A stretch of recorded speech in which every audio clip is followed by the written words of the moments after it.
people, what's going on? Welcome back to another episode of the Jagged Edge. This is Ian here along with Chris.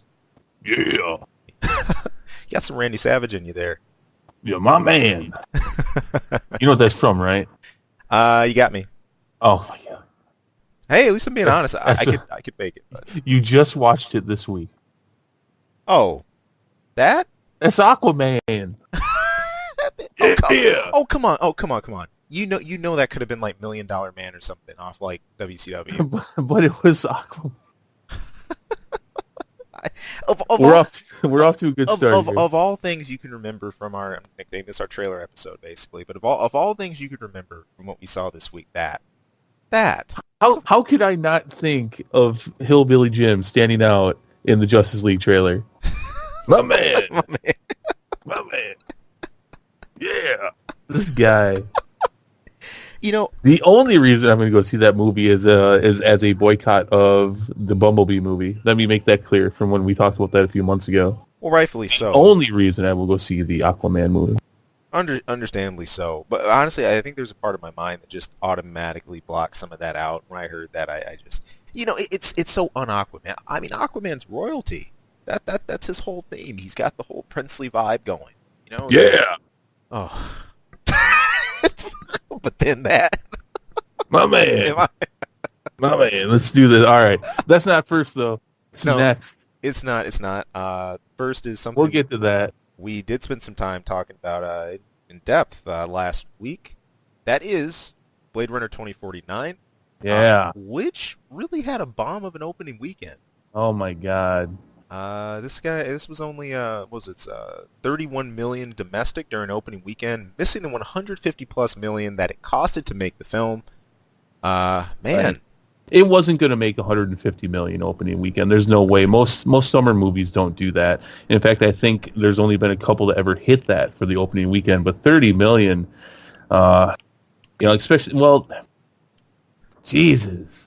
I mean, everyone was expecting more than that. Yeah. Let me ask you this. So we love this movie. Yep. And I'm not asking that. I'm saying that. No, I see. Let me ask you know. This. We love this movie. Yeah. Did you talk to anybody about this before it came out? Did you ask anyone if they were going to go see it? I mean, this felt. I mean, for me, this felt like it had, a blockbuster feel to it. Did you talk to anyone about it before, besides me? Yeah, mostly people at work. I'm around actually a lot of people who are either sci-fi fans, Marvel, etc. Here's the weird part. No one I talked to was actually just actively saying, I'm going out to see this weekend. Everyone was sort of waiting and asking, hey, are you going to go see Blade Runner? Hey, like, you heard anything about that? Hey, like, you going to see it? And if anything, it's like people wanted to hear like pre-affirmations, like pre-opinions of it, instead of just saying I'm going to go see it. I thought that was kind of weird. I think out of everybody I spoke with, it was about 8 or 10 others. I think I was the only one that mentioned like, yeah, I'm going. Like, I don't even have to think about this. Like, yeah. So yeah, at my office, everyone had heard of it. None of them had seen the first one. Wow. Including people that, and I was a kid when that came out. I was like, in kindergarten. Right. I was 5. I was 5 when that came out. Man. But there were people even older than me, and they're like, Yeah. None of them. I'm like, are you nuts? Wow. But obviously, we pay a bit more attention to movies than your average person, but I mean, Jesus, this thing looks so good from top to bottom, and it was, and in particular, people around the office. They're not real big moviegoers anyways, which really makes it for a dull time. And one of them had recently said that they had suspected at some point they were going to make a prequel trilogy for Star Wars based on Anakin's father. Right. And I'm like, what? He's Star Wars Jesus. I mean, that's not happening. He's like, oh yeah, that's right. Man. Yeah, so that is the caliber of moviegoers I talk to at work. So yeah, I mean, hey, that kind of falls into the range of uninitiated when it comes to some of this. And I'm trying to find reasons, I guess, why this went the way it did opening weekend. I don't know, a couple of things off the top of my head. I think you touched on this a minute ago. it's been so long since the original Blade Runner came out. I think a lot of people are having trouble referencing, well, wait, what's this actually based on? What's this about? Oh yeah, that movie thing, whatever it was way back. But yet, I didn't hear anybody that was actually actively going to go back and try to trace it. And I think I'm going to go watch Blade Runner like 2 weekends before, or even tune into the prequel stuff on YouTube. Nobody I talked to knew about the lead-ups leading to this movie and things that are being posted. I wouldn't say film length was an issue. We have epics like Lord of the Rings and everything these days, so I don't. Oh, I would disagree with you. I think for a summer blockbuster, or maybe even a winter blockbuster, like a holiday season one, Yeah. That's not as big of a deal. And we've got that coming up. The Last Jedi is said to be the longest Star Wars movie to date. Right. But I think for right now, that was a huge issue. I mean, normally we both had to see this movie the morning after it came out. Normally we go the night before, and I don't know for you, but for me, the last showing was at like 7:15, and there's no way I'm making that. Partially because it's not a summer blockbuster, but partially because the freaking thing is almost 3 hours long. It is. And I think for right now, for your small fall block of movies, I don't think that worked. But I mean, at the same time, I just think the fact that when it was released, that's not going to work either. I don't know if it would have done any better in the summer, but definitely, coming out in October. I mean, you were officially past, the must see summer movies. Not to mention the fact that people were like, we just went to the theater, and this one's how long? Yeah. Okay. I think that might have had something to do with it. Fair point. And then, but I don't think old man Harrison Ford helps much either. He's not a draw. No, you hear about Harrison Ford, and then on top of that, Ryan Gosling. I hear a lot of people instant question mark. Wait, who's Ryan? And then it's weird. I know my office. I brought up a movie. I'm like, wait, you don't know Ryan Gosling? Like, no. I'm like, okay, you remember Drive? And for some reason, as soon as I said that, like it clicked with like 5 or 6 people. Oh yeah, I remember Drive. Yeah. But besides that, I mean, they aren't the ones that would have that massive draw, I guess. And then I'm also thinking the rival films. This was up against or what people were talking about. Honestly, I heard way more talk during the week of this release about it. So it's an anomaly. Yeah, which I still feel bad that I have not seen that yet. I think it's going to make it on to at least past Halloween. I was just looking at the theaters around here. Spider-Man's still in the theaters. That's even got a couple showings a day still. It's kind of amazing to me. But I should definitely go see that. But it's like an anomaly. It is now the highest grossing horror movie ever. Wow. Yeah, I think it's somewhere around. I think it's pushing 700 million now. Man. I know, it's crazy. Dang. I mean, I enjoy it. I loved the miniseries that came out in the I think it was late 80s, early 90s. I thought they were great. For me, it was kind of fatigued because we'd seen so many movies during the summer and such. Oh yeah. We're kind of new to doing all this reviewing and all these movies and all that. It's just kind of like yeah, let's skip it. But it and Dunkirk were two that we should have done. We need to at some point take a step back and do Dunkirk before the year's over. Yeah. I've heard a lot about that one. But but this I was expecting it to do more than this. I think it'll end up making its money. You go into foreign markets and everything. I think it'll make its money back. But Jesus, it just looks really bad.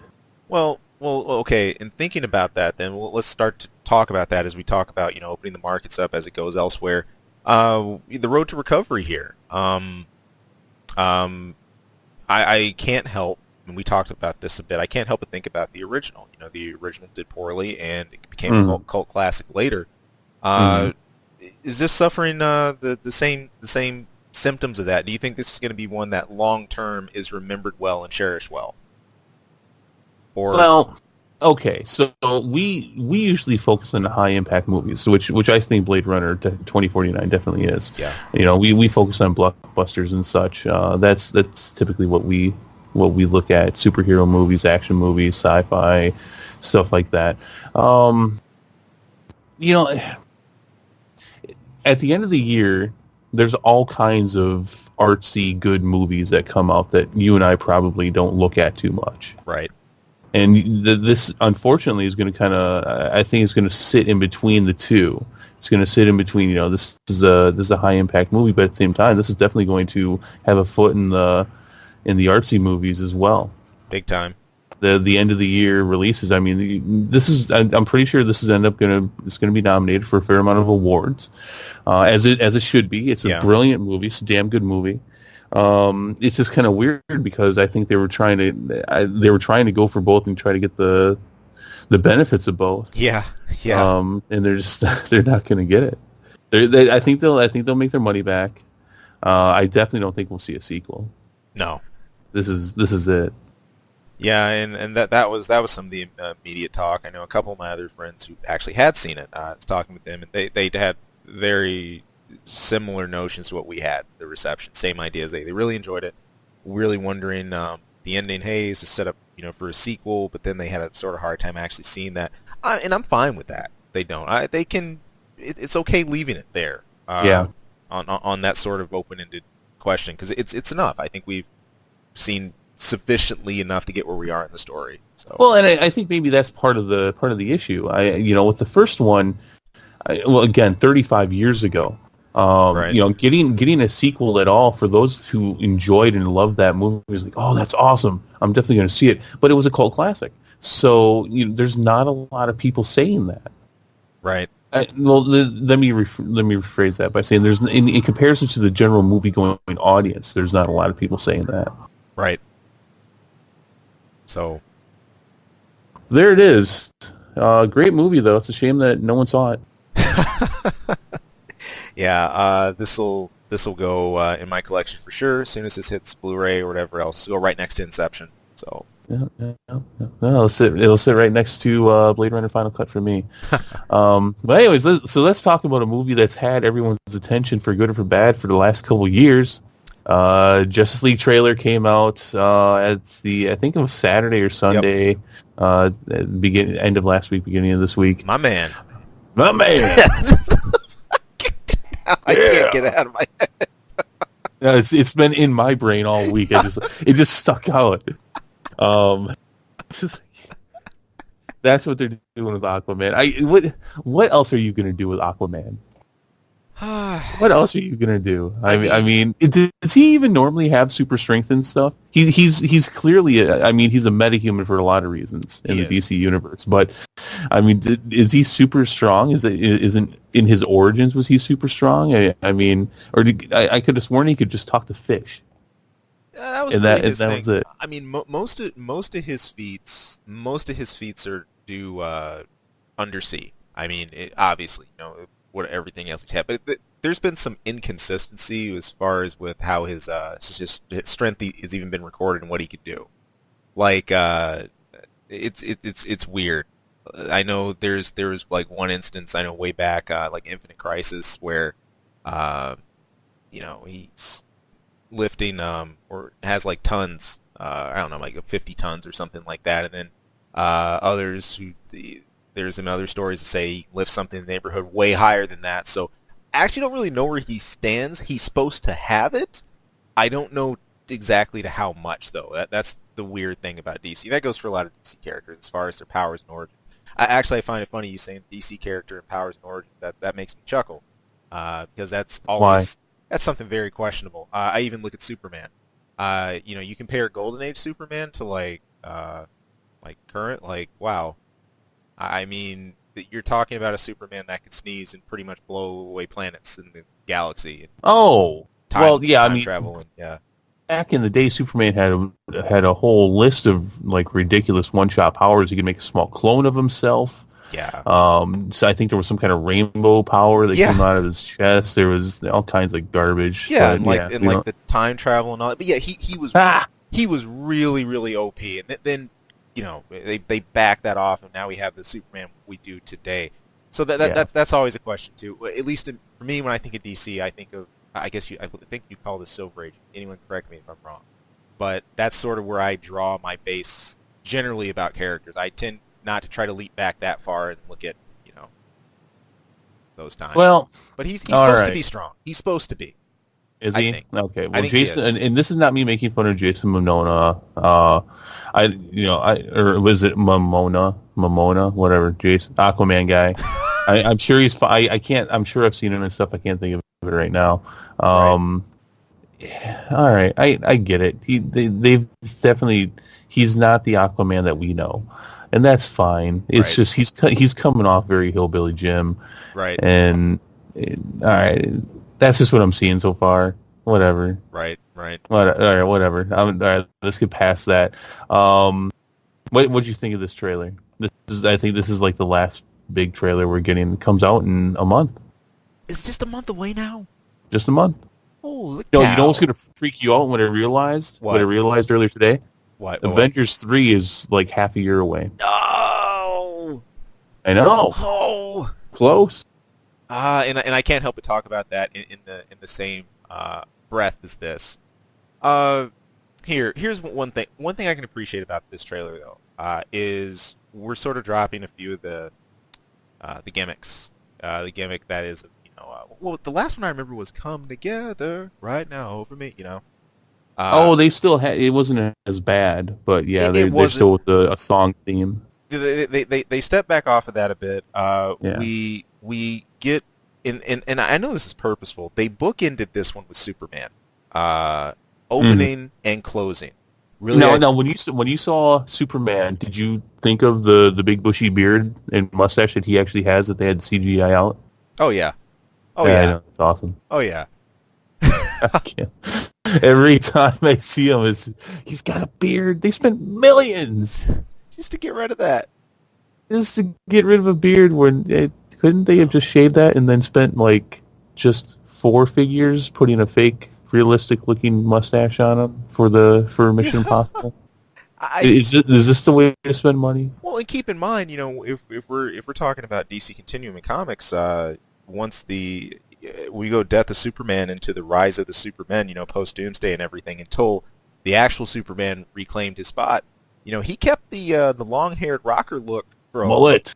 He kept that for a long time. That was the thing. It was awesome. Yeah. And not only do we have no Yosemite Sam mustache, Yeah. and we have no mullet, and it's just. And is it just me that honestly the first thing I thought of when I saw him, and he's at the beginning of the trailer, is, dude, you're looking lean. Yeah. Yeah. I mean, is that intentional? He looks too small. Because like Jim Caviezel, he beefed up pretty darn well for Soups. I thought he fit the Now, part. who's that? This is Superman. Jim Caviezel, I believe, our current. If I have that right. No, that's Henry Cavill. Whoops.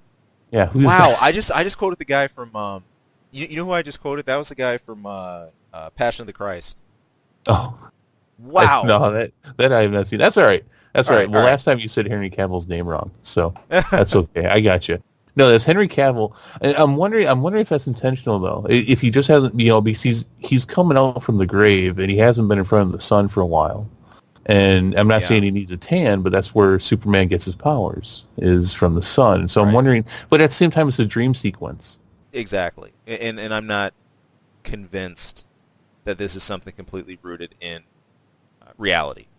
Yeah. I'm not counting this scene is part of the whole continuum we're going to be seeing yet. But if anything, I think it's a connection, good connection to try and really, for DC saying, all right, here's a movie where we're trying to bridge these timelines that have happened. We're acknowledging Batman versus Superman.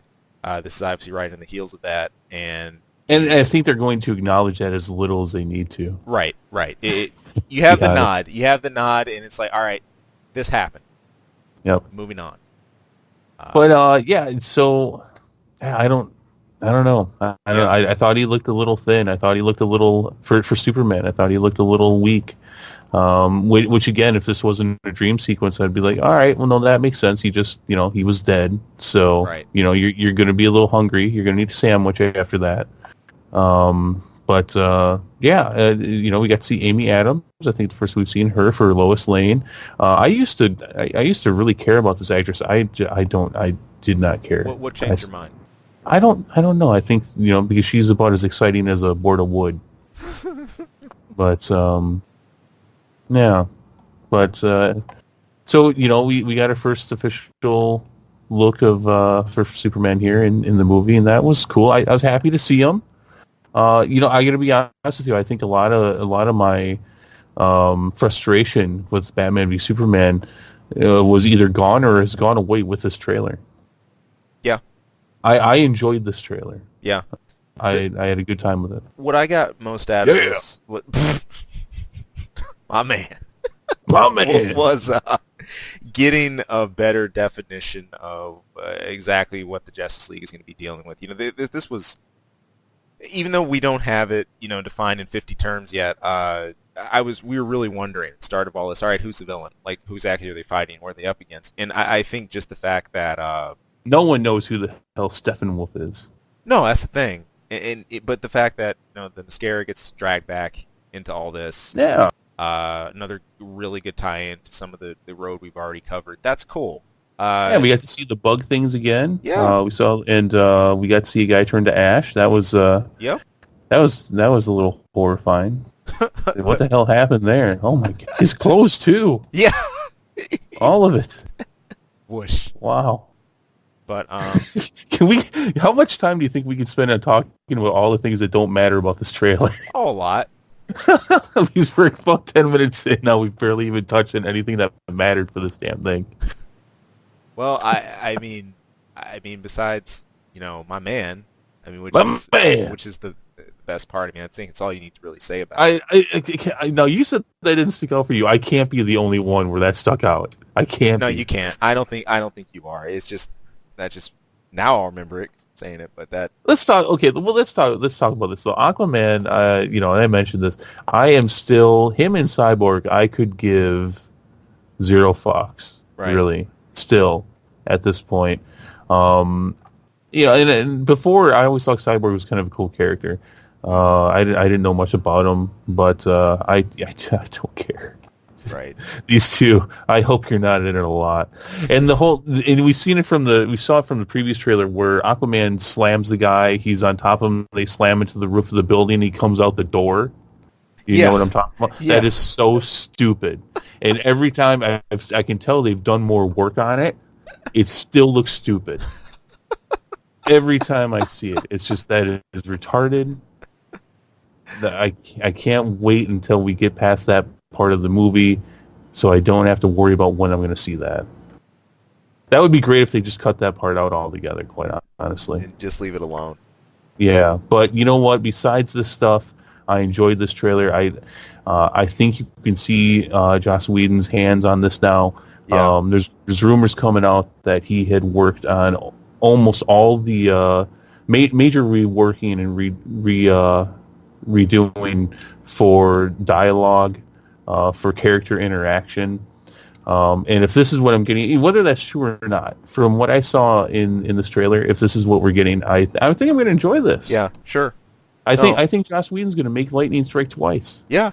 If anybody can pull it together, I got great faith in that. And it's definitely starting to take more form, come across as quirky but not awkwardly so. There's some little snippets of dialogue. They're pretty fun and everything. And hey, it's like it's going to be something good to size up what we've got in DC so far. I like you. I did enjoy this more than the other trailers. I'm still, ironically, the one that I'm least concerned about is kind of like you're saying, Cyborg.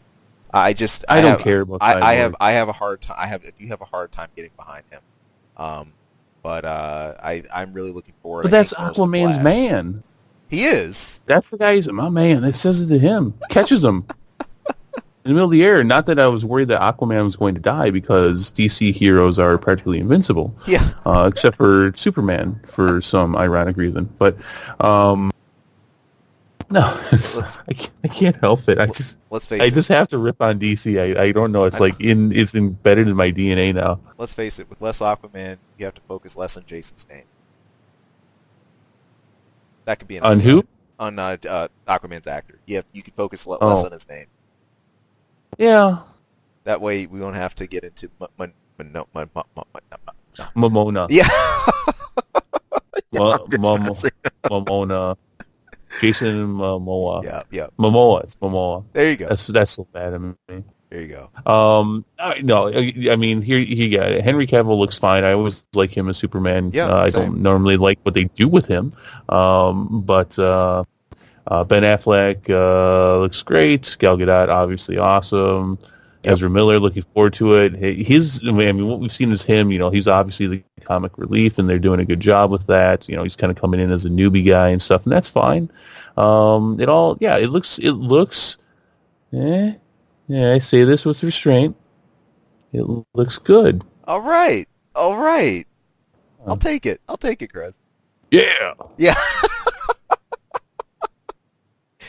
You got to remember when we do our review, that is how we'll open. Yeah.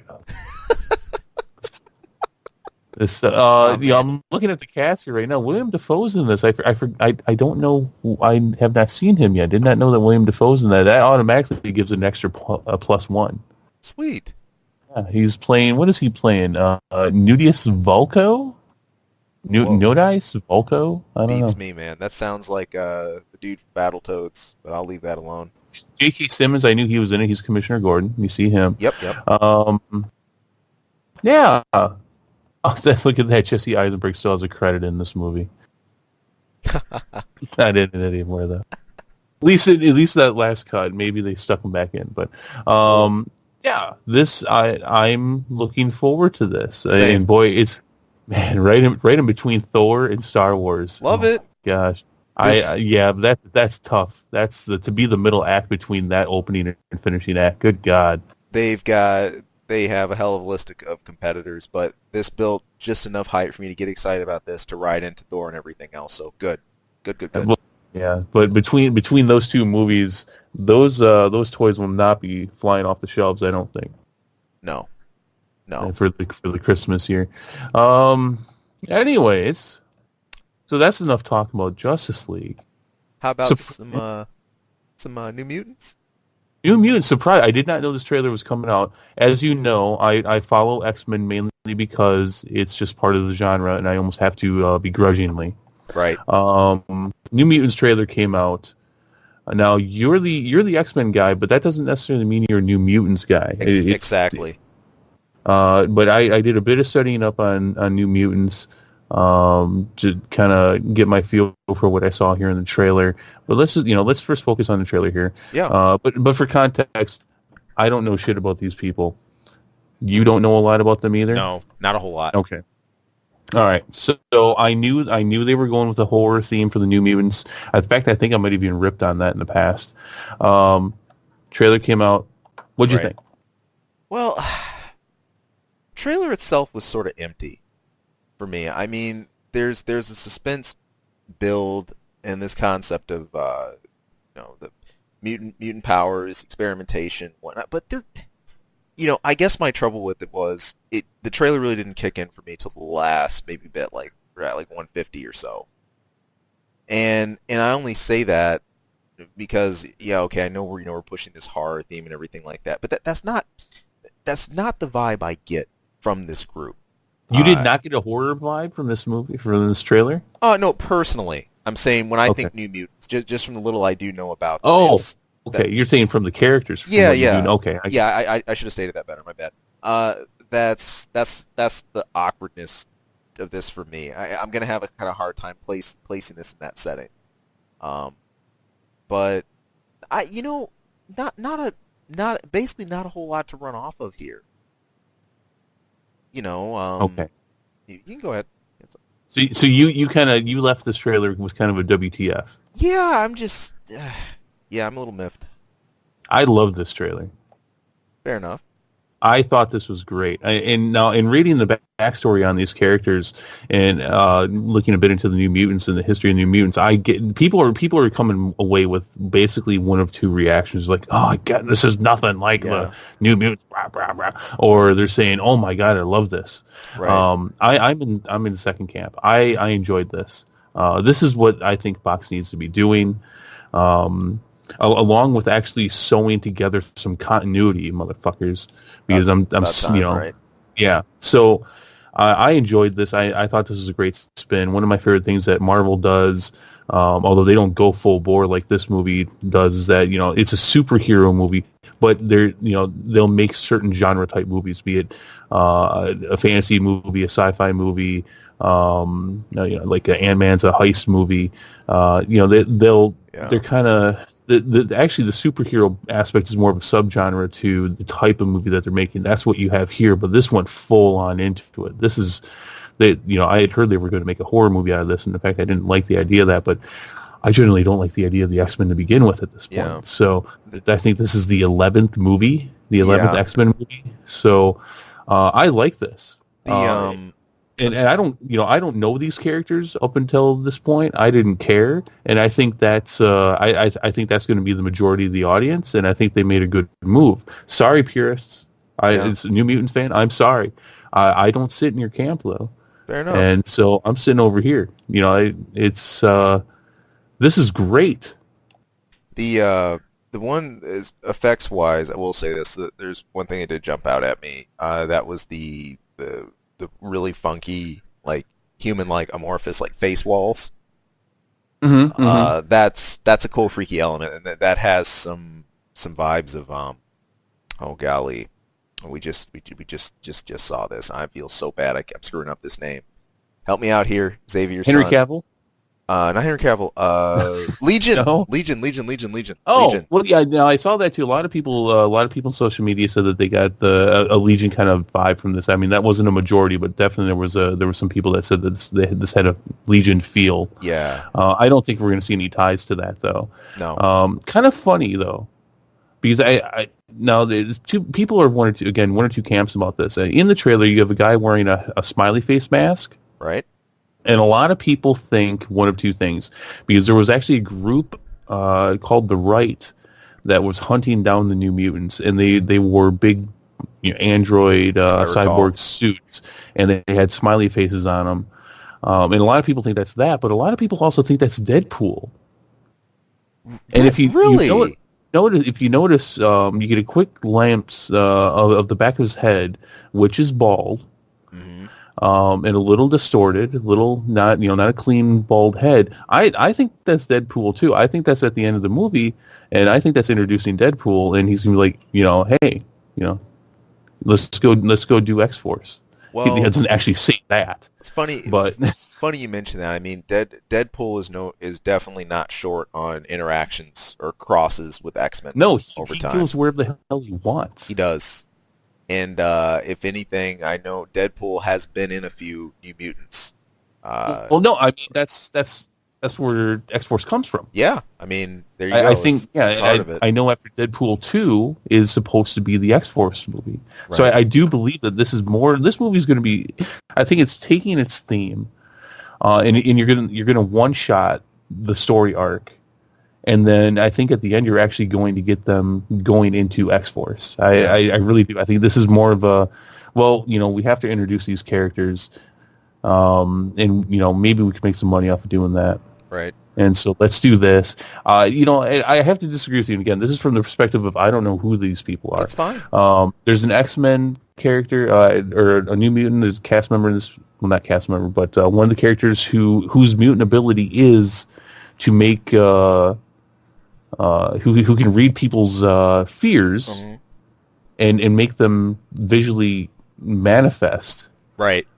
That's a pretty scary ability. One of them turns into a werewolf. Yeah. So I definitely see some horror elements here. Again, this is my, as a superhero genre fan, looking from the outside in on this one. Not to mention the fact that it's already got a couple notches against it being an X-Men movie. I'm excited for this. Wow. I know. Wow. Can you believe? I'm giving thumbs up to Justice League and X-Men. Can you believe this shit? I'm putting a star over this episode. Something doesn't add up today. And if that actually is Deadpool at the end, that's just awesome. Yeah. That would I don't know. I maybe not. And that I would think that makes sense though. That In a sense, it kind of makes sense because they are going to, after Deadpool 2, we are going to get X-Force. So, and they could completely forget these characters because it's my understanding and before they actually canceled the New Mutants, they brought in all these new characters, including Deadpool and a few others that had nothing to do with those cast of characters, and then they went into X-Force. And they don't have to go that route at all. But it would be cool. It would make sense in a way. But here's a question I have for this, and I'm really wondering. I'm just going to kind of see from afar if this addresses it. The concept of, we're talking about powers, the concept of an Omega level mutant. Okay. And when we start to scale that with all the different characters and other mutants that show up, this is something that only pops up occasionally in X-Men. I know it was way back in like Uncanny X-Men was where that started. And then later on, we saw it kind of, I think, like in the early 2000s around like X-Men Forever and some of the others. And then we've had a lot of examples of those who had these like super high-level powers who were regarded like that. I know Psylocke, Legion was one of them for sure. Mm-hmm. Well, we've seen a lot of Omega level mutants in the movies. We have. I'm really wondering if we're going to get to the point where that's sort of where we're looking in continuity. If it's not as much as a mutant extermination protocol, so to speak, but someone who's actually gathering enough data, really keeping beads and tabs and tracks on where they're standing, or how does that hierarchy get established? Is there a hierarchy? What? And I'm always so interested in that question because with X-Men, you always had the group that trained and always hoped for the best of humanity, of everyone else, try to make connections instead of divide people. And then you have others like the Brotherhood who are just saying, no, there's mutants, there's humans. You have to have these forces at odds always. And now we're in the absence of that. Without the X-Men. We're long past that when it comes to the X-Men movies. With none of that, the thing I always look for with these is like, what is the new hierarchy? Is there even a hierarchy, or like who tries to categorize the stuff, or how does the mutant organizations fall? That is the thing I'm looking forward to seeing. So, well, and I was going to try to get through talking about this trailer without making at least one crack at the fact that who gives a shit, they're all dead anyways. But it doesn't look like I'm going to. But that's actually one of the reasons why I'm hoping they attach this to Deadpool, that the way I'm hoping that they are, because that immediately puts it in this corner of the X-Men continuity that is doing really well, right. That is thriving. Instead of us having to say, which could still completely be true, that because Logan happened so far in the future, they're all dead anyways. Right. So who cares about Omega level? They're all dead. Well, that's the thing. The ones we knew of. Dead. The ones we knew of. Yeah, all dead. I was having a conversation with somebody about the X-Men movies the other day, and yeah, I'm just like. We were talking about some of them that we liked, some of them that we didn't, and then at the end of them, I'm just like, yeah, but who gives a shit? They're all dead. Like it doesn't matter anyway, right? Well, I look at and he's like, yep, that's true. I mean, there's some others who never made it into that other continuity, like Hyperstorm, for example. See, it's those who I think that could pop up in this, like who were very relevant in the comics at one point, who had no bearing, like the past. So heck, every major name that we knew could have been wiped out. That's fine. I acknowledge that too. I'm interested in what's going to be the new order coming out of that. Who sort of, fills different shoes. Who kind of steps up in the whole power role. I'm interested. We'll see. So. I think what we're going to have. And I'm hoping. See, what I'm hoping for this, I don't know. It's weird because I'm thinking we're going to have Deadpool and we're going to have X-Force, and that's going to be fairly aligned with each other. Not that they have a lot that they have to play off of at that point. We're going to get the Phoenix Saga again, and that's going to take place in the 90s. So it doesn't matter. What happens in the future. We know what happens in the future there, but none of that matters. Right. I hope they go full bore and just put that sucker into space where it belongs. That would be great. If they take X-Men to space and then just leave them there, that would be great. No, but if they take that thing to space and they do it the way that it's supposed to be done, that would be awesome. I think that's that would be great to see an actual sci-fi space X-Men movie. Yeah, now you're getting my attention. Now you're getting my attention back. Good stuff. So, you're talking about, different groups and all this stuff and Omega level mutants. I don't think any of that matters anymore. Mm-hmm. The current way we categorize it doesn't. I'm saying if what comes up in the void of that to quote unquote make that matter again, because you're not going to have the same even idea of classification and all that. Like how do you go about redistributing that balance, or knowing about it? Might be a moot point for a lot of fans. Heck, like you said, that the very categorization itself is like a huge question mark. What the heck's that? Nobody knows what it is anymore.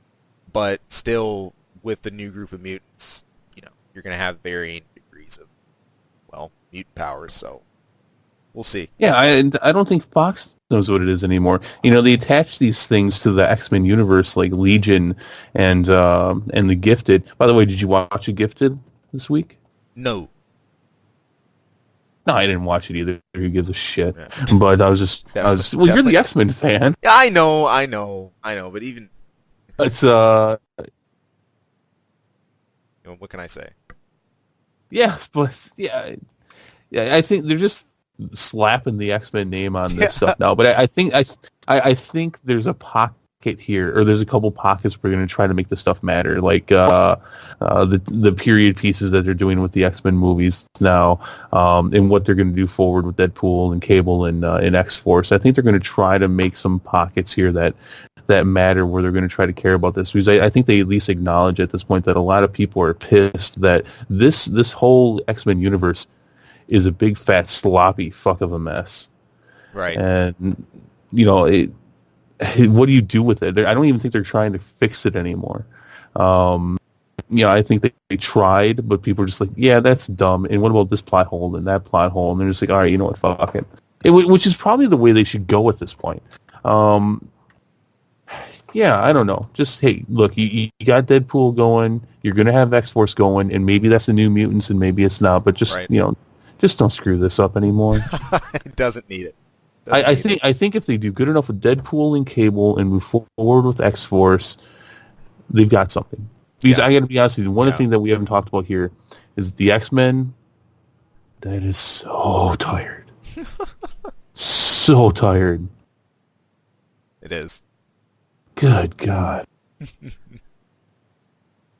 So. My rant. The New Mutants trailer is awesome. Let us know how you think, though. Let us know how you think of the trailer. By all means, down in the comments. Yell at me. Tell me how dumb I am. That's fine, because I know it. So. I just keep going off on rants here. Sorry about that. But just wait, because the next one coming up, that's going to be a big rant. Yeah. Oh yeah, my man. Talking about awesome movies, trailers, things we're really looking ahead. Hey, it's kind of hard to measure anything larger on the Richter scale than what we saw here. That is the Star Wars Last Jedi new trailer. Honestly, our thoughts on that. I know we spoke a little bit over the phone about this day or the official trailer. The official. The only trailer. Man, here we go. Like. I had a comment about this, and I will frame anything else I say about it with this pretext. That is, my opinion, where the original trailer, where the first was abstract, I felt this was concrete. And now you have to explain that to me. I will start there. Yeah, and I know that's going to require a little bit of unpacking. Okay. I don't mean concrete as in, hey, we just had every major spoiler/secret, anything we're wondering about this revealed. No.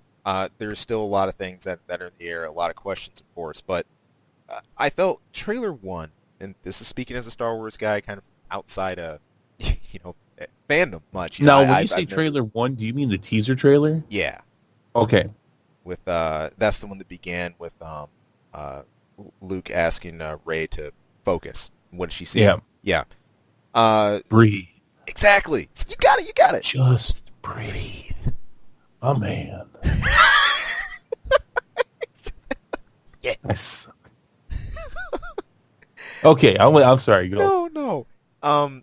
I from what I saw with that one, we have these abstractions of the Force, the struggle between the balance, light, dark, the characters that we knew and did, and we have a lot of very brief, quick cuts of both events and characters that we're familiar with in the current arc we've established. The locations and everything aren't hard to find, you necessarily hard coded, but it's enough to place emphasis on the fact that right, we're going to see more about Luke. Why does he think what he does about the Jedi now? There's going to be different characters, places, things returning, the Millennium Falcon, the resumption of battles against the Order, all that kind of thing. And I compare that here to what we have in this trailer. There's things that are a lot more concrete. Rey, for example, this idea about the struggle between the balance, light and dark. We've had that throughout most of Star Wars, but then we're really zooming in on something here. And this is a line she said near the end that just really jumped out to me. This idea of finding her place in all of this. Mm-hmm. And there's this pull, obviously. She goes and deliberately seeks out Luke for answers, to train, to sort this, to figure all this out. But in the same way she seeks him out, there's really that couple of really tantalizing scenes. One at the very end with Kylo Ren extending his hand, and another with Snoke. I don't know if he's necessarily getting a hold of Rey in that, but no, he's doing something to her there. it seemed that well, okay, I did read that right. Insert dirty joke, because there's been a lot of them. Which both, and I do want to talk a bit about Snoke as we go into this too. It hints at just how incredibly powerful he is. I really like this idea though of Rey. Usually at this point in Star Wars, it's pretty well defined who we're dealing with. I mean, like Obi-Wan, Qui-Gon. Hey, we know they're on the light side. Darth Maul is dark side of the Force. That's established. There's not going to be any weird flip here. This is the first time for me as seen any Star Wars movies where I've actually thrown up the question flag in my mind of where will Rey actually stand at the end of all this? And I mean, is she, what does she want to learn and find out? Is she so committed to doing the right thing, or will she make a completely different decision based on her set of circumstances once certain information is revealed to her? And once she, I was going to say, yeah, go ahead. And once she does get certain insight into the Force, but go ahead. I was going to say, what has there been to lead you to the conclusion that Rey gives a shit about doing the right thing? That's the thing, right? Which I find so appealing about that. There's always this draw of, at least some of the early movies, like your Rebel Alliance alignment. You have the Order on the other side and say, okay, well, obviously there has to be a counterbalance where there's a Kylo Ren. Well, there's got to be someone to stand against him, right? I mean, you got to keep the balance somehow, and sort of having that forced on Rey. Well, I'm saying, yeah, she never came up as the goody two-shoes given. Necessarily, Luke really didn't either at first, honestly. He's... Oh, well, no, Luke was shown to be grounded in a general idea of right and wrong, and there's a lot of things that have been cut from the original movie that talk about his hatred for the Empire. Fair enough. I agree though, it is very vague, but if you dig at it at all, you can see it. Cool. Luke is definitely cemented into doing the right thing, but that does get very muddied as well, because he very much steps into the dark side for a lot of his Force abilities. He does, and I mean, you talk about the Return of the Jedi. I mean, he's freaking Force choking pig monsters. Yeah. So, you think of that, and after all this time, you look at Luke as well, and you say, what really is his definition of right, or what quote unquote should be done? How much does he actually care about that? Obviously the events with Kylo Ren shattered him to the point where he goes into seclusion. The attempt at reviving the Jedi Order completely failed. And what he thinks in the wake of all that needs to be done, or what needs to happen. I think that line at the end of the first teaser, as he says, if there's one thing I do know is that the Jedi Order has to end, I had a lot of people really thinking, well, okay, like in what way? Like how, why, what would drive him to that?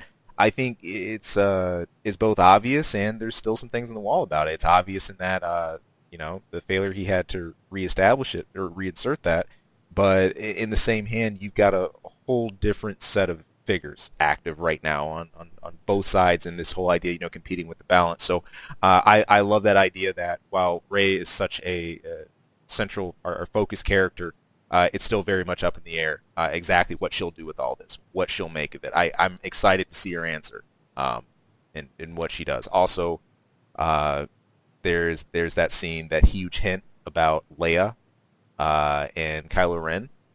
Oh yeah, Huge hint. Could go a different way.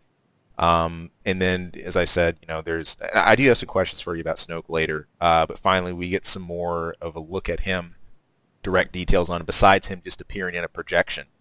I know that was a complaint by some before that, he wasn't that he was more just project instead of us actually getting a chance to see him. That seems to be a direct response to that.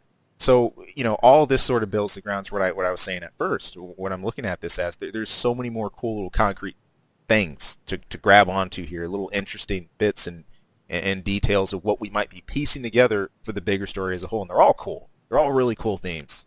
But it's just enough to expose you to them without giving the movie away or without ruining that side of it. Oh yeah, this trailer didn't give away anything. No. Well, it does and it doesn't. Right. It is intentionally misleading viewers of this trailer. It is attempting to misdirect you. Yeah. All over the place. It's almost like a sneaky little bastard. Here's the thing. I have a tendency to, when it comes to Star Wars, I have a tendency to be right with a lot of my guesses. Mm-hmm. And which is why I didn't comment too much when the teaser trailer came out, and I refrained from doing a lot of digging and commenting on that. I feel like doing the same here. Do I have any inside source? No, I have none.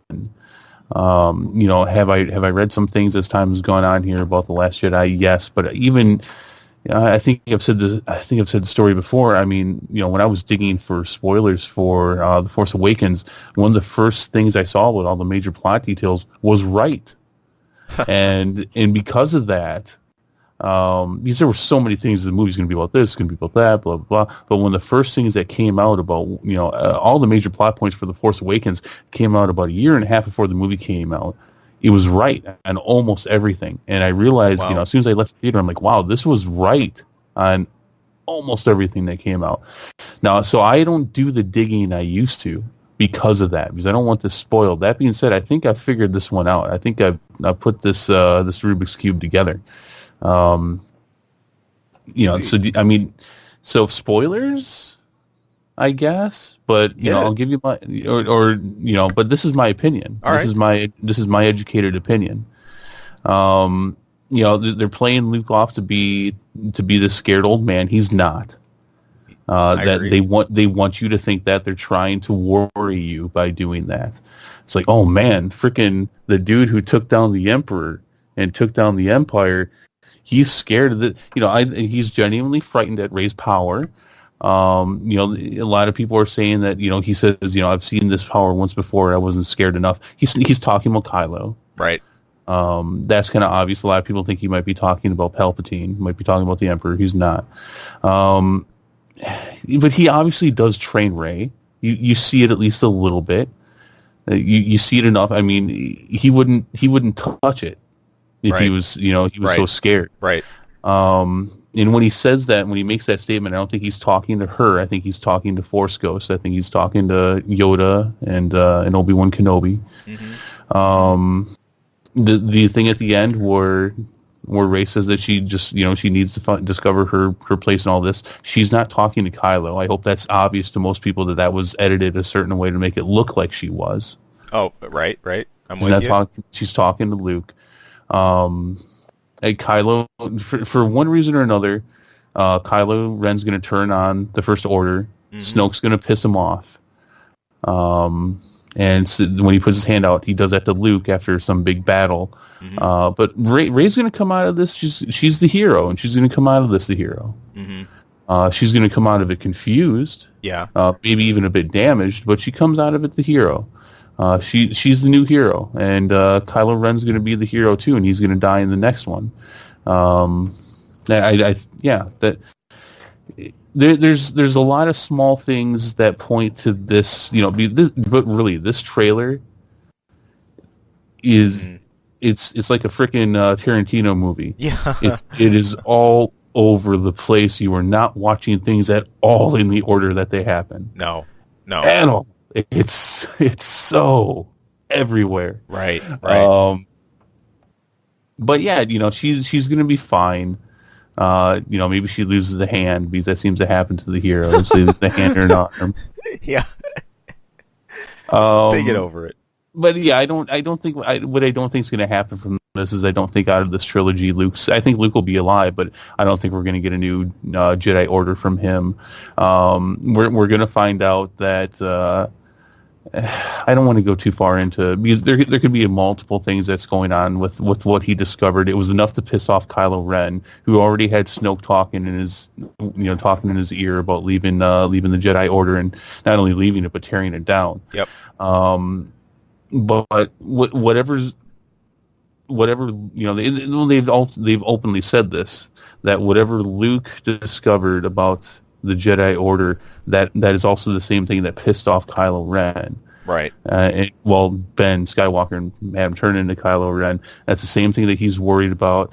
He's going to find that the Jedi have been wrong or they've been hiding certain things about being a Jedi and about using your feelings and touching onto the dark side. There's going to be a justifiable reason for it. And a lot of that's going to directly have to do with Snoke. And I don't know if we're going to find that out in Episode 8, maybe Episode 9. And I've been told that we're not going to get the whole backstory on Snoke, but yeah, I'm really curious about his origins. Exactly about where he came from, or what's the sort of what's the basis that we're using here. Excuse me.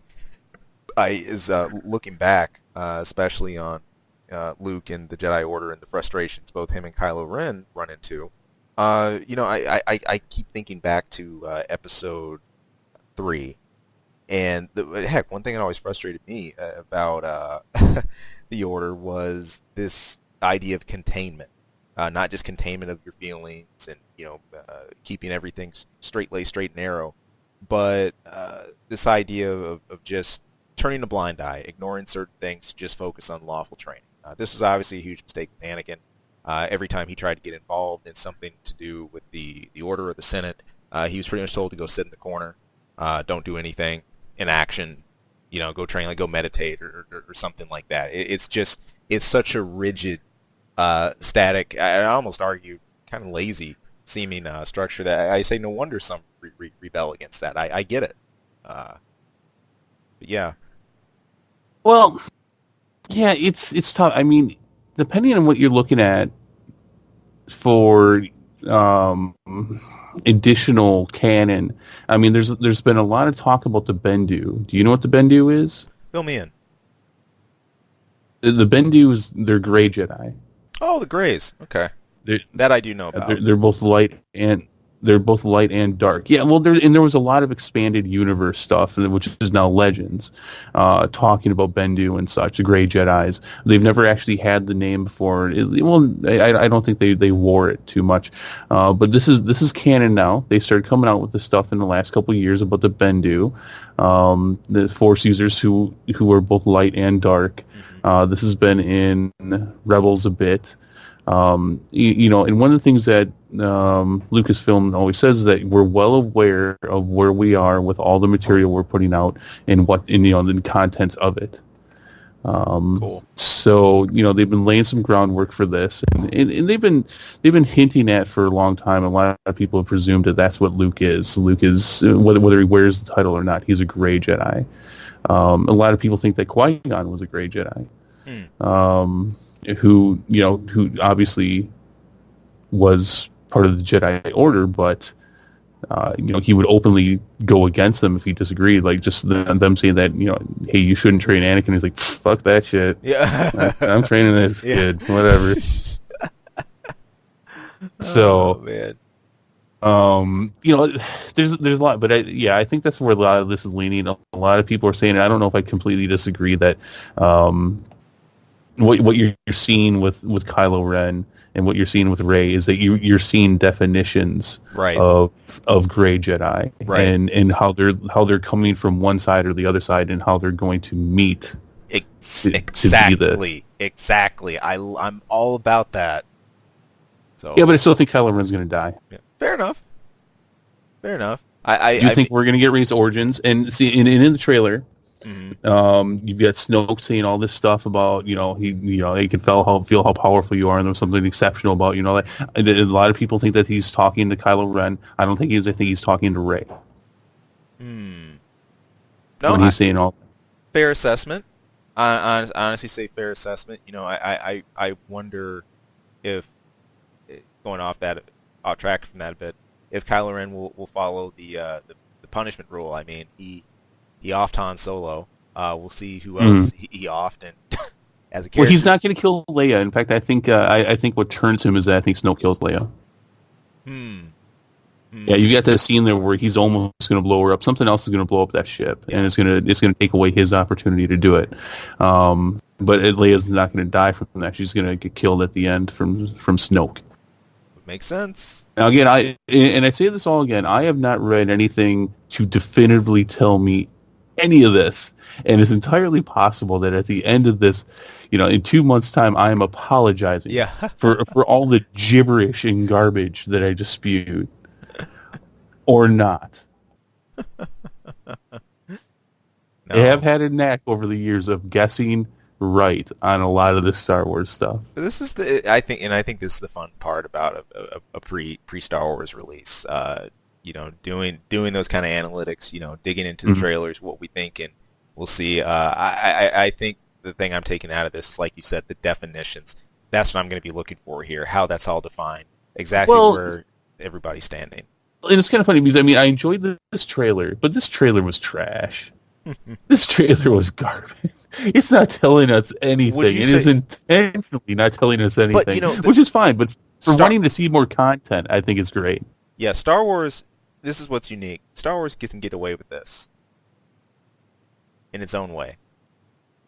Mm. I think there's other films that would suffer a bit more, or you might have a bit of a harsher reaction to some things. But I mean, but Star Wars fan, I think someone committed would just really eat that one up. I mean, not as much. This is the best, most groundbreaking trailer ever, but no. I mean, I think having things in those kind of everywhere in those little like tidbits, that's throwing candy to the masses. Just a couple other things I want to point out. Um, and this is kind of low level stuff. I mean, if you read into this stuff a little bit, you figure this out. Now, there's a couple times in The Force Awakens where a girl is brought up to Kylo Ren before he meets Rey, and he freaks out about it. Yep. I'm pretty sure he was well aware of Rey and Rey being on Jakku, and the fact that she's on Jakku matters. It matters a lot. There's a lot of stuff that, if you're just paying attention to the movies, you don't know. There's a lot of stuff in canon. You're going to see more of it, I think. You not even think, you're definitely going to see a lot of it in Battlefield, or what is it, Battlefront? Yeah, Battlefront 2. Yep.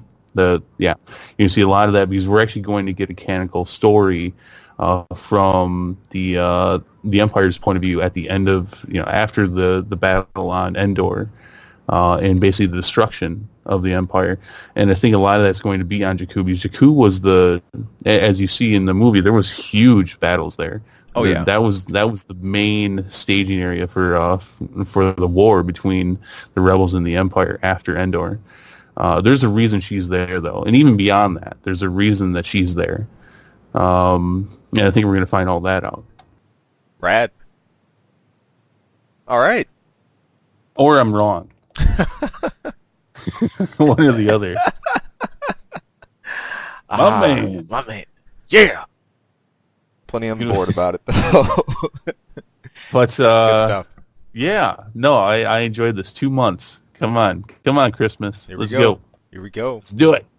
As if we didn't have enough hype to dig into Waiting for Christmas, a little bit before that, as we've been hitting.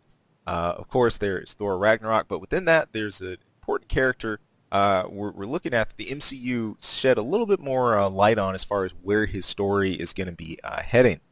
Part of the news here, this is from Cinema Blend, is that the Hulk story arc is going to play out in the MCU movies instead of a standalone movie itself. Now, this came after an interview with Mark Ruffalo. He was explaining a conversation he had with MCU head Kevin Foggy. Foggy. I always goof that. Thank you. I'm being completely sarcastic there. I hope you realize that. It's okay, as long as you didn't call him Henry Cavill. No, I did. Well, you mean no, wait, who did I name earlier? I don't even remember Marcus something. No, not Marcus. It was Jim Cavazio. I still don't know who that is. I should look that up while you're doing this. I'm gonna look that up. While I'm talking, look it up. About the future of Hulk and how they can work around the character movie rights, the right issues with Marvel and Universal.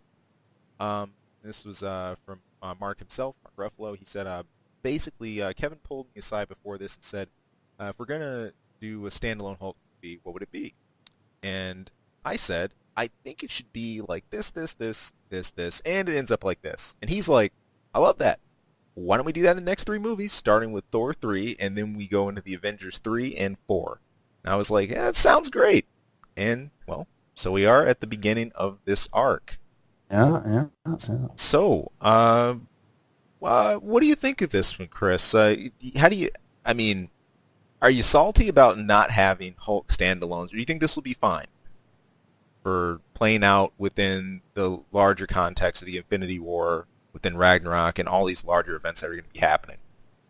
Well, I think in the case of the Hulk, not beyond what I think, what I know is that we don't get Hulk standalones in part because Universal owns the right for distribution, which means they would get a lot of money off of them, and Marvel and now Disney's just like, yeah, no, we don't need you to do that. And we definitely don't need you to take that money. So we don't, we're just not going to make Hulk movies. But part of it is, we did get the one Hulk movie, and it was good. Yes, it was. Edward Norton was awesome. And he had a lot to do with why that movie was good, too. I'd love to actually see what the scripts were before and after. He changed a lot of it, which is something I guess he tends to do in movies, whether he pisses off everyone or not. But he actually tends to be right more often than not on these things. Yeah. But he was actually, he was going to be in Avengers, but was switched out because he wanted to change too much of that.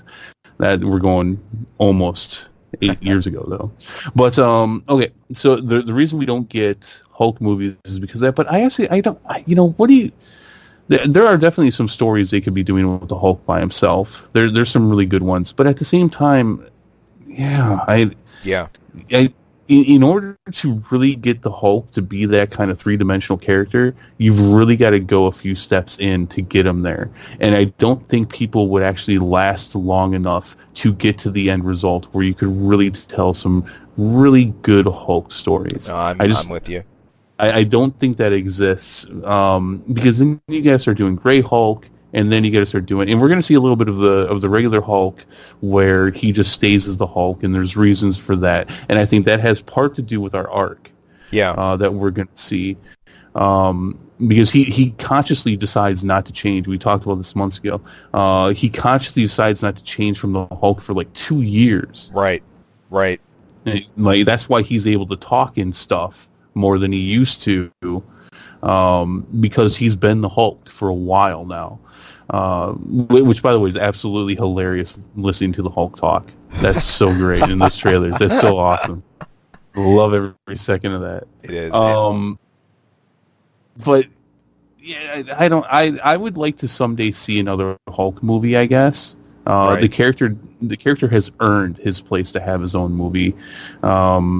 At the same time, like I said, you've really got to go a long ways to be able to make regular Hulk standalone movies, and I don't know if the audience would stand for that. I don't even know if I would. I mean, and I love the MCU. It's like, God, all right, we're gonna take this journey, huh? We're gonna go down all this way just to tell Hulk movies in a way that would be able to hold an audience instead of just here's Hulk movie 3, Hulk smash. Because that's all you would get unless you're able to take that journey with him. Right. So I'm fine with this. I'm good with this. I mean, kind of a little bit of spoilers, I guess. Hulk's going to make it to Avengers 4. Yeah, it is. So, that's a thing. contextually, I think that even makes sense. Hulk is a heavyweight in every sense of the word. He's never been a character that I think he's easily been written off, or just both through his own durability and perseverance, but also just I think the sheer weight of his character. The Hulk has not only been, I think, an anchor for Avengers and whatnot, but a lot of other stories. He's a headliner character, even to the point I think his fame spread right into Jennifer Walters, right into She-Hulk story. So that makes sense. I can see it. There's anybody who could go has a hope, just straight up like strength, physical strength, toe to toe with Thanos. Obviously, him. We start talking about manipulation of the Infinity Gems and everything. Okay, that's a different story. The abilities Thanos is going to wield are insane, but that it's cool confirmation to have. Personally, I'm fine with this too. And I actually think this would show an excellent bit of film craft from Marvel. I think DC. I'm gonna do a quick comparison. One reason DC is really set on doing these original character stories, doing a lot of these unrelatable to each other singleton stories after seeing the success of Wonder Woman. Marvel's not afraid to do both, and I think they can do both. They've really managed to show that they can sport not only a narrative that includes a lot of big-time characters and really give them all their own good screen time in awesome ways, but we have so much of an establishment with a lot of these characters now, and that we know them to this point. You could easily support that single arc while having the grander story, and if anything, that's a really cool extension into comics, and it's so that requires some finesse to do. This is effectively a live-action comic that we have now, and it's really written its own brand. I love it. Marvel vs. Capcom 4 tried to take a poke at grabbing some of that MCU vibe, cool cash, and it came off as really hokey. This is something specifically for what we have in live-action films, and it's great. I think they really defined their own kind of comic continuum for that, and I think they can keep doing it. So. Yeah, so if they were ever to make another Hulk movie, though, its own standalone, what story would you want to see? Boy, if we were ever to go any further, I'm sorry with you. There's actually three things I'm thinking, and two of these might actually be related to each other. So if I'm screwing up Hulk lore, well, shame on me. One is, so you were saying Gray Hulk, and I'm actually unsure how much that relates to Red Hulk as well. I'm sure it relates in some way, but Red Hulk is a completely different person. Right. I'd be interested to see just that evolution, or how they'd handle that, if they handle those. Or B, what would be the my wish might be right here. Actually, this might be the very answer I'm looking for. I think about Planet Hulk. I enjoyed those the animated versions of those, the movie. Yeah, they're fun. Yeah, they were really fun. I'm thinking we're going to get it seems like, at least kind of like a microcosmic version of that here in Thor Ragnarok, or maybe even beyond. That might already happen. But they were fun. I'd love to see an adaptation of them for live action. And yeah. I think we're going to get the Planet Hulk with Thor Ragnarok. And I think the story arc we're going to get is I think you're going to see an arc of Banner questioning which can he be in this Marvel universe, in the things that they're going to be facing. Right. We're going to see a conflict with him. Am I better as Bruce Banner, or am I more helpful as the Hulk? Right. I think that's going to be the overall arc that we're going to see. But if they were to do another if they were to do another Hulk movie, I'd want to see Red Hulk. I want to see. And again, this is spoilers for the comics, but it's been out for several years now. At least Thunderbolt Ross is the Red Hulk, and he's so much more powerful. And which is funny because he's always been the guy he's hated the Hulk, he's hunted the Hulk. Yep. But ultimately, in order to defeat him, he has to become just like him and actually much more powerful. I would love to see a Red Hulk standalone movie, and you could definitely throw some of the other superheroes in there as well. They have plenty of interaction with that story as well. Good stuff. I'd love to see that. It put an end to that. That was really cool that we got to see Thunderbolt Ross in Civil War. And in fact, he even makes mention. Do you know where the Hulk is? If I lost a bunch of nuclear bombs, I'd be in a lot of trouble for that. Do you even know where this guy is right now? Which is kind of funny. It's like, yeah, actually, yeah, we have no clue what happened to the Hulk. We did just kind of lose a bunch of nukes, didn't we, comparatively speaking? Love it. Cool. So yeah, I'm good with this. They kind of did that with Avengers 2 with Bruce Banner and Black Widow. Yep. So yeah, I'm good with it. All right. Sweet, man. That is going to be an interesting interaction between the two of them, which they will inevitably see each other in Avengers 3. So of course, that'll be fun. Of course.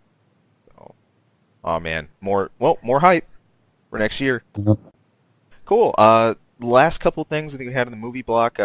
These were not trailers that we got this week, but a little bit more insight into these. And in fact, at least one of them went to trailer date. I believe a date for the trailer. Well, month at least for the Predator 4 trailer should be coming in January of 2018. So far, the last report we had in this is about 4 months or so away. There's two that have been in the works here. I know fans have had their eyes on, and I have my eye on too. That is, of course, Predator 4 and Jurassic World 2. Now, I did not see Jurassic World. Did you check that one out? Oh yeah. No, it was good. Cool. How does it compare to, like, I don't know, some of the earliest ones, like Jurassic Park 1 and stuff? Like, was it? I don't mean to be that guy, but it's fine. Do I think the original trilogy, especially the first movie, is a lot better? Yeah, I like the first three. The Jurassic Park ones, I thought they were really good in their own right. Obviously, the first one is a groundbreaking, phenomenal movie. This was fine. The thing about Jurassic World was that, hey, here's everything that Hollywood's known for. Boom, right here in this movie. And it was just, it's fine, though. It's fun. Am I really looking forward to Jurassic World 2? No, and I'm not. I have no hard feelings against this stuff. It's going to be, it is what it is. I'm hearing that we're actually going to get some human dinosaur hybrids. Yeah. Which is a story that they've been passing around in the Jurassic Park world for decades now. So yeah. All right. Enough. Yeah. All right. I know we'll get what's his name from Guardians of the Galaxy. I can't remember his name right now. He'll be in it again. Not Batista, but no, not Dave Batista. Jesus, I know, isn't that horrible? We're so bad with names. Chris Pine? No, not Chris Pine. That's Captain Kirk. See how bad with names we are. Wow. Well, I'll look it up. You talk about something. We really shouldn't be forgetting that. Anyway, according to Cinema Blend and a few other sources that have actually been following Jurassic World over a while, the rumor is we should be maybe getting a trailer for this one around December, right in the middle of December. Chris Pratt. There you go. Yep. See his face. Freaking A. There's a chance we might get some more footage on this by December. This may well just be drowned out by Star Wars anyway. What's that? A trailer for Jurassic World 2. Oh, whatever. Yeah, and then as I already said, Predator during the early portions of 2018. I think last note I heard about that was still rumored for I think March of 2018. Rough release. Honestly, out of the two, I'm a little more interested to see Predator. Yes. I loved the original Predator. That was an awesome film, groundbreaker. I even enjoyed the one following, with Danny Glover, Predator 2. Yeah, it's all right for what it is. Yeah, for what it was, it worked. I mean, that was so hard to follow up that original movie, though. It was. I mean, no matter what, it just wasn't going to compare. It just wasn't going to. I thought the whole urban landscape, as far as a place for a predator to hunt, I thought it was fine. Hell, if you're a predator and you want to kill a lot more people, yeah, you go down to downtown wherever they are, and actually, it was downtown Los Angeles? I think so. Yeah, and I mean, yeah, you're going to find all kinds of people to kill. So that's a lot of low hanging fruit for a predator, though. But you want that Apex stuff. You want that Arnold Schwarzenegger. Yeah. What did you think of Predators? Man, let's see. What year was that again? That was about 7 years ago. Yeah. Okay. Now, but that took place between 1 and 2. Right. This was the one. I'm trying to see if I'm placing the movie right because for some reason I keep thinking of AVP when I think of that. I No, know no, that those are no, not part of the canon. no. I couldn't really get into those anyway. Um, this was They the were all right for what they were. they were was Lawrence Fishburne in this one? Yeah, yeah, he was I crazy guy. remember it now. Yeah, yeah, yeah. I'm with you. So was his name from that '70s show. Yeah, that's right. That's right. Was really good in this movie. He was really good. And Yeah, I I'm loved sure. Predators. I thought it was great. No, I it was think it's solid. too much crap. A lot of people hate on, they just hate on these kind of movies when they're like, it's been a while since they come out with a sequel or something. And I thought this was great. This was actually the concept of that movie was one of the original concepts floated for Predators 2. Or Predator 2, I should say. This was actually even floated as a possible continuation for Arnold Schwarzenegger's character. Cool. But I thought this was great. I enjoyed the shit out of that movie. There you actually got to see, in concepts that made sense, an expansion of Predator culture Yeah. and how there's multiple. Now, there were like the Predators in 1 and Predators 2 were different Predators, and there's I think 3 different kinds. There's 3 different tribes. I may have that wrong, but there's multiple tribes and such. But you really got to see a difference in the Predators in this movie, and yeah, I thought it was great. Yeah. I really enjoyed myself. I mean, was it perfect? No, there was a couple things that they could have done differently, but yeah, I really enjoyed that movie. Good stuff. Same here.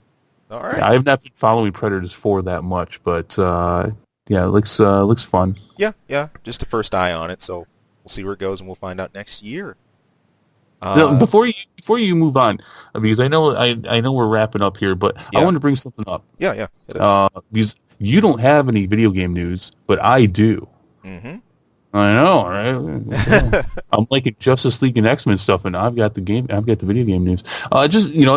There's been a lot of reports coming out this week that Nintendo said that they're going to reproduce, or again, reproduce is the wrong term, but they're going to go back into production for a lot more NES minis, Yeah. and that there's already reports that there's a lot more SNES minis out than we saw of NES minis originally. Now, as you know, this has been a hot button topic for me. Oh no, And for sure. in fact, I believe the last time I talked about this, I believe my words were, it'll be a cold day in hell before Yeah. I support Nintendo again, until I can actually casually walk through a department store and see these things on a shelf. Oh, and no need to fear. This is funny you mentioned. This was actually the very thing I wanted to get into next. Hey, you trying to take my thunder? Oh yeah. Oh I yeah. got video game news this week. Someone's jelly. But Nintendo said that they're going to be producing a lot more, and I'm Yeah. actually hoping that I will be able to get my hands on a couple NES minis before Christmas. So let's see. Maybe hell's freezing over, and maybe I'm going to owe a big apology, which I don't think I would owe too much of an apology. I think the griping and the bitching I've done has been justified, but that would certainly be cool, and I would definitely take some of it back if Nintendo actually rights the ship a bit. No, hey, I mean it's something that should be done. For goodness sake, if you're going to push a product, especially something as nostalgic as this, I mean, have the hopefully the stock behind it, not just do this ridiculous limited run on a night. Yeah, that was just sloppy. Um, They keep saying that they legitimately just didn't think it was going to be that popular. Oh, come on. That's such a joke. Come That on. pisses me off. You know what pisses me? You know what part of what ticks me off about this? And I was not surprised when I heard this. So that obviously when the SNES Mini came out, a lot of people dissected it. They opened it up. It is literally the same exact hardware. It is exactly the same. The NES Mini and the SNES Mini are exactly the same. The guts are exactly Yeah. the same. Now, I'm fine with them pushing that to hey, well, let's put all these next ones towards the SNES Mini. I'm fine with that, but you just didn't come out with enough of them. And a lot of people are pissed off that they charge $20 more for the SNES Mini, considering the same hardware. That doesn't bother me. Capitalism being what it is, hey, you have things that are more popular. You have higher developed games on this system.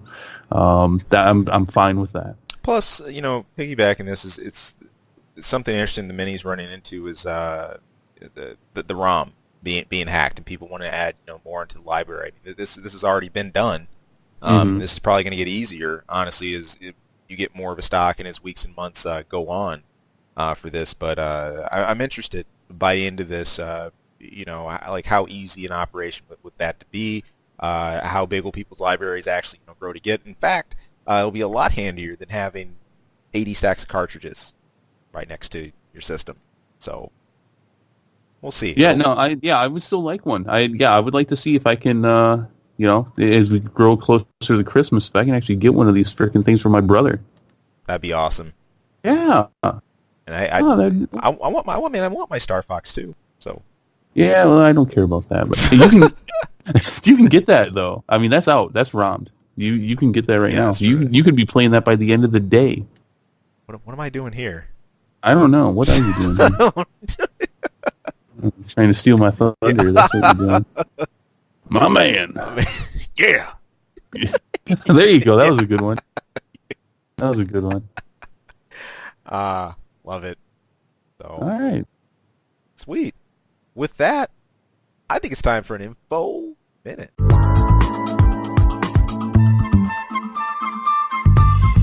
You got a good one this week? That's relative. Oh boy, yeah, that means no. I mean, I could just be leading you on here. But no, seriously, I got a serious bit of news here. Not super cereal, but kind of cool cereal. I hope you like cold cereal. You're not one of those warm cereal, are you? Neither, man. I gotta have the milk. All right. But by cold cereal, do you mean with milk or without milk? With. Oh, okay. Well, then I'm a cold cereal guy. That's Like, who warms up their cereal? Not me, but That's oatmeal. I was about to say, well, you beat me to it. That was the whole thing. I'm going to say, if you're one of those oatmeal weirdos, I don't want to talk to you. No. I used to eat oatmeal and bananas. I used to eat that all the time when I was a kid. Classic. I can't stand either one now. You ate it too It's much. like hot dogs. I ate too much of them when I was little. I can't stand hot dogs now. Well, something that doesn't come from when you were little, or it's not a hot dog, or it's not oatmeal. This is from BBC News in Tech. This has to do with hard drives. Right now, some of the largest drives you can get are about 14, maybe 15 terabytes or so. How about if you could have 40 plus? Good God. That is going to be a thing very, very, very soon. It turns out that Western Digital, heck, you probably got one sitting in your storage next to you, or even you probably might even use that extra drive. Western Digital has made a breakthrough as far as for their storage abilities. This is called MAMR. It's just where microwaves meet hard drives. Microwave stands for Microwave Assisted Magnetic Recording. The idea here is to create a disk with a storage capacity of 40 terabytes plus, and that's pretty much in essence 2,500 or more 2-hour movies encoded at standard resolution. These are looking to hit the markets to go on sale by 2019. That's a ways away. It is. It's a ways off, but You got me all excited about this because I'm quickly, as we've been doing this show, I've been quickly running out of space. that's always a problem for us. Heck, and this is something really important for those of you who may work with media, develop a lot. Chris and I do a lot of content besides just here on YouTube. Whether we're talking audio, video, all kinds of other means. I know I am always looking for some great extra storage, some hard storage. By 2025, if this continues to get pushed, this is likely going to go even farther for storage. But the basic idea I think behind this tech is this is a method that uses heat back instead of the just pure magnetic stacks that we have like normal drives, and by really just melding both together and having a heat sink that doesn't fry your drive, it's created something awesome. So hey, if you're going to go look into this a little bit more, BBC didn't go into it in depth really, really far, but yeah, check out MAMR. Again, that stood for Microwave Assisted Magnetic Recording. Look out for these drives as time goes on. If I could put a little reminder for myself to look at these again in 2019, I'm definitely going to be picking one of these up, or beyond. But it's cool to see hard storage going further, because I'm still not about putting everything in the cloud. I like to have a good off drive here and No, there. I don't use clouds. Can't blame you. I'm not a fan. That's the old man in me. That's just the previous generation of me not liking all my stuff up there, which is so easily just grabbed. Because I definitely don't want people knowing my porn, and so I'm not putting that on the cloud. So, no, but seriously, files have all kinds of hidden information. I'm not talking about porn legitimately now. Files have all kinds of hidden information in them about where they were authored and who authored them. Right. Having something as easy as having access to a cloud, that sounds really convenient, but no, I'm not about that. Hell, I still shut off everything that has Bluetooth except for my PS4. Because Bluetooth is so easily hacked. It is. It's so easily hacked. It's like, I got my new car. They're like, oh yeah, you can connect your Bluetooth right through your phone and blah, blah. I'm like, yeah, how do I turn that off? All right, great, click. All right, we're never using that. Oh man. The last thing I need is my car to be hacked into my phone. That would suck. That would suck because I keep portable porn in my phone. I brought it all the way back to the main topic. Ian's Info Minute, this was all about porn this week, right? Yeah, clearly. Oh, wait, no, it was about storage. Well, this is, all right, I see how I got still. see how I got there. But see that, hey, now I bet you thought I was about to talk about pizza bikinis again. I miss the days of pizza bikinis and racing sharks. And nasty, like horribly filled drugs that was called medicine 50 years ago. The ridiculous news I found lately, a lot of it is sort of just remained. I haven't seen a whole lot being added, interesting things being added to that stack. But if I find something worthy, it's got to hit that tier before I mention it here. But rest assured, I'll bring it here if it does. Well, and now next week would be a good time to do that because we actually have a theme next week. We're not just talking about whatever's topical. We are going through our personal 5 favorite horror movies. Yeah. So, going into Halloween, I'm sure there's something crazy you can find. Oh yeah. I'll get on it. So. Yeah. Cool. And next thing you know, we're going to be talking about how somebody came up with the latest vegetable or something. Yeah. Although, I always, it's funny because whenever people talk about, how far we've come as a society and what we can do genetically for things, I just want to point out that we have found a way to grow a seedless cube watermelon. That we have. That is amazing. We have genetically taught watermelons to reproduce in seedless cube form. That's insane. Isn't it? That's insane. Question is how far away are we from being able just to order fast food via Star Trek style and just beam it in? Oh, we're a little ways away on that one. I'll be in line for that. Yeah, that's for sure. Yeah, I know. You'd be like, burger, go. That's right, burger, go. Oh, hey, here we go. All right, here we go. You guys get an extra info minute.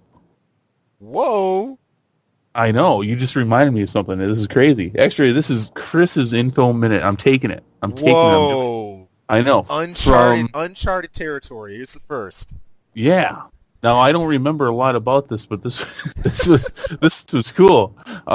There's a restaurant called Brick Burger. Mm-hmm. Now, have you heard of this? That's where are they based? That sounds real familiar.